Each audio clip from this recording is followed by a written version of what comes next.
the so-called Autonomous Republic of Crimea, under cover of a popular referendum, secedes from Ukraine, and immediately Russia annexes them. And the call in Europe, and even more so in the United States, is for punishment. Russia and Putin must be punished. And the question is, why must they be punished, and why should they be punished?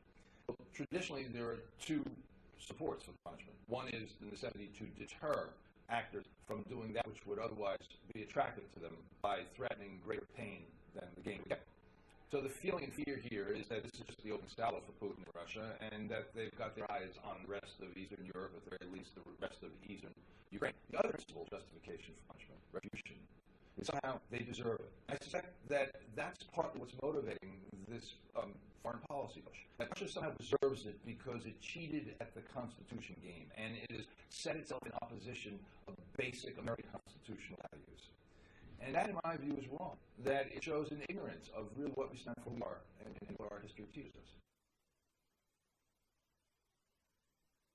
When we fought the American Revolution, we first declared our independence.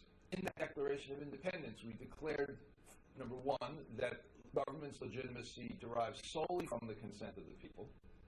Number two, that the people have the right, whenever they see fit, to replace any government and any constitutional form that they think doesn't serve their best interest. So the very Declaration of Independence calls for secession, which is, of course, what we did. We seceded from the British Empire. But we fought the war under a constitution. It was called the Articles of Confederation. The Constitution declared of itself that it was to be a perpetual union, and that it was not to be amended unless unanimously agreed to by all the states. Now let's be careful. This is based on compact theory of government. Each state and through its people acceded to the compact through the state. And therefore, each state, when it finds that the compact has been broken, can secede from the Union as a state. That's the basic theory. And that's not America. So, we fought the war under the Articles of Confederation, and we decided, or at least some people in power and money with wealth and influence decided, that the Union wasn't being best served by the constitutional plan. So we sent delegates to Philadelphia, and they met, and what did they propose? A new Union, a new Constitution that would go into effect when only 9 states ratified it, in direct contravention to the Constitution we were under that guaranteed amendments only unanimously agreed to. So when 9 states ratified the United States Constitution, what were they doing?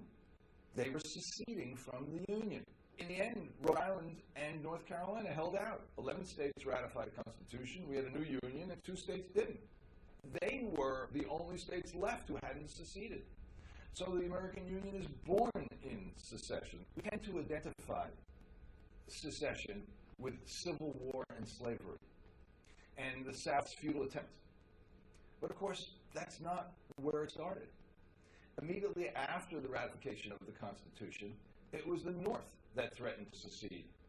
First, at the Louisiana Purchase, with the possible extension of the territory as new states into the Union. Then later, in the very unpopular war up north with England, the War of 1812, the Hartford Convention met in Connecticut and was prepared to adopt Articles of Secession. Only the war ended. And then again, when Texas joined the Union, again the North threatened secession. And in fact, at various times in their career, almost all the Unionists, the leaders, the founders of this country, have seen and identified secession as an ultimate remedy, a constitutional remedy. Not only to be used in the last resort, but nevertheless there, at the very least, to pressure government to continue to comply. If the American Civil War established the failure of the South to secede, it certainly didn't destroy secession as a principle. What it showed was that the Union Army was stronger than the Confederate Army, and that the support for the Union Army, the economic and power base of the North, was stronger than the South. But if we are going to measure constitutional principle by military prowess, then Russia has just established that Crimea has the right to secede from Ukraine because Russia is the dominant military power in the area. So we don't measure constitutional principle by military power. The principle and possibility of secession remains under any constitutional plan which is the result of compact. It teaches us that secession is a very serious step.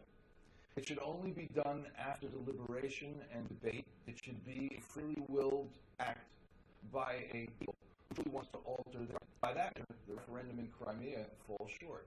because it was done under Russian occupation with troops, with the suppression of dissent. But then, too, when you look carefully at our ratification process of our Constitution, you'll also find coercion by the rich and the powerful. We're left with the near certainty that Crimea has seceded and has been annexed by Russia. We're left with a realistic possibility that eastern Ukraine, which is primarily Russian-speaking, will also secede. But remember, Czechoslovakia split recently, and there's nothing wrong with that if it truly reflects the will of the people. Secession is arguably part of our DNA. There's been no obvious cheating in the Constitution game. What this all amounts to is what Thucydides brilliantly had the Athenians declare to the Melians. The Athenians said you have two choices. You either submit to us and pay tribute, or you die. And the Melians objected, but that's not just. And the Athenians responded, justice depends upon the equality of power to compel. The strong do what they can, the weak accept what they must. We shouldn't be punishing Russia. We should be promoting true constitutionalism and the right of any free people to their own form of government as they truly see it.